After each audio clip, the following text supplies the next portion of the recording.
Last but not least, Mr. Sanan Soule. Hi, I am Sanan. I represent Climate Connect Technologies, whose our prime focus is on renewable forecasting on the generation end and demand forecasting on the load end, on the utility end. We have about for the generation side, we do about 6 gigawatts of portfolio forecasting and allied services, and on the load end, we have about 25 gigawatt of portfolio. So as a forecaster, I think I'll just have to point a few challenges that the forecast. Yeah, sorry. So as a forecaster, we would I'll just highlight a few points which we observe from the IPP, which we hear from the IPP as well as the QCA agencies and so on, and from the utility and what the feedback that we get from the utilities and so on. And then one point towards the weather solution, which needs to be incorporated in all the forecasting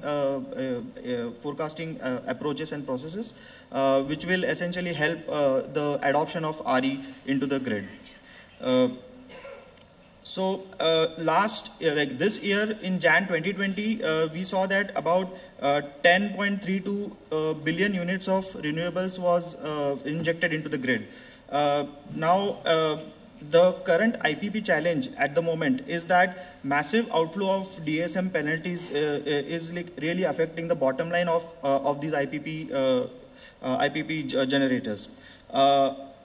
Also, as a forecaster, the processes of the QCA and so on, of the scheduling, the handshake between the forecaster, the QCA and the REMCs happens even though the schedules are revised in the 4th time block, due to some operational challenges, sometimes 6 time blocks are needed, which essentially results in DSM penalties, and that hits the IPP.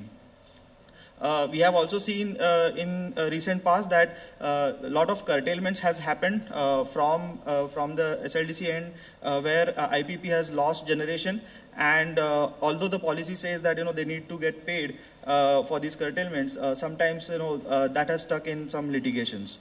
And finally, IPPs are essentially looking forward to the 5-minute grid. They see it as a big challenge, because at the moment the infrastructure and the processes, as we heard from various panelists, that every 15-minute things have to be done. But if that moves into 5-minute grid, that is going to cause extra problems. Now coming to the demand side, as the RPOs are increasing, there is an increasing trend in the RPOs, the obligation on the utility end to absorb RE is increasing by the day. They also have a must-run mandate from the policymakers, but still, due to some scheduling issues or some process-oriented issues or cost issues, they have to curtail the must-run RE generation. The 5-minute grid challenge exists here as well, where every process has to now happen every 5 minutes. So, so manual work, which was earlier done in a 15-minute basis, will be very much, there will be a we need to solve that. And then finally, coming to the increased volatility in the demand itself. You have new loads coming in. You have IoTs. You have EVs coming into the grid in the near future. So this is going to add to the demand volatility. Weather volatility is always there. We have seen in the very recent past that in the tropical region of the globe, there have been a lot of cyclones, especially in the Indian region.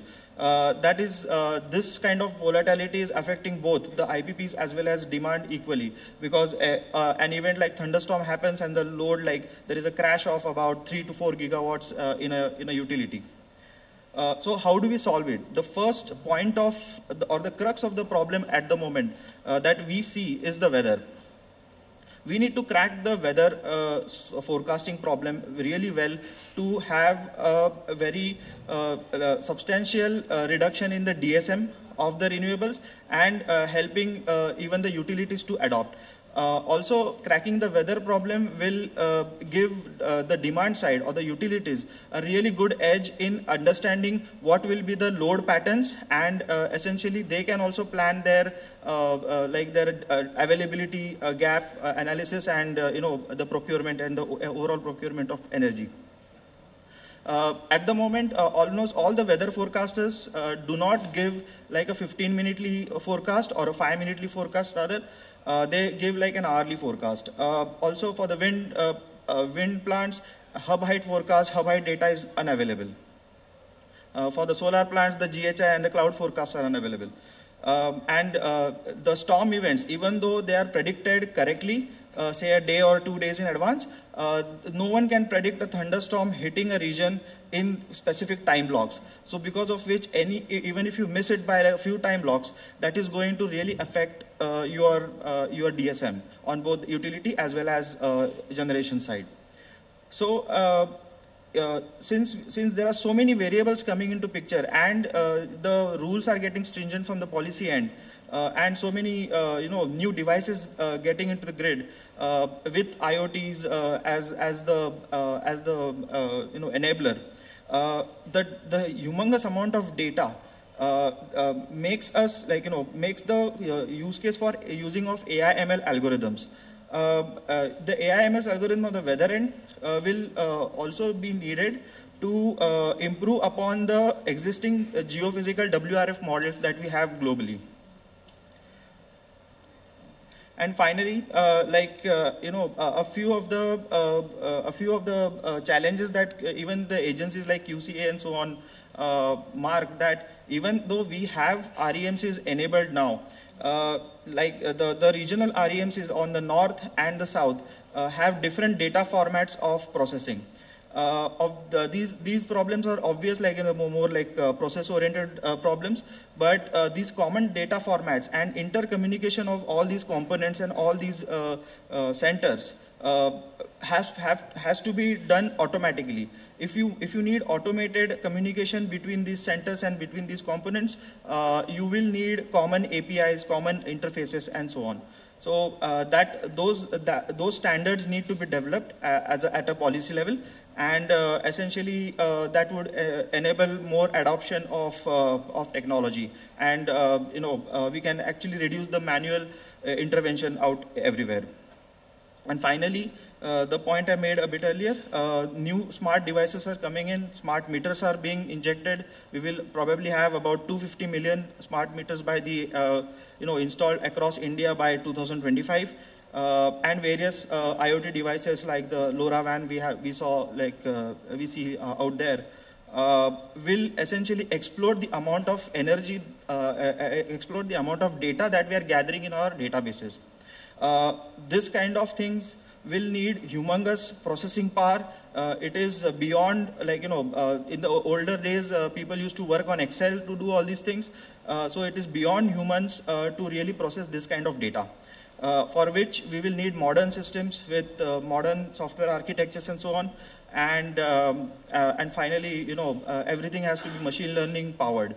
Only then we can draw out patterns and actually optimize the grid and make sure that the entire grid at a regional level as well as at the national level is balanced all the time. So that's about it. Thank you.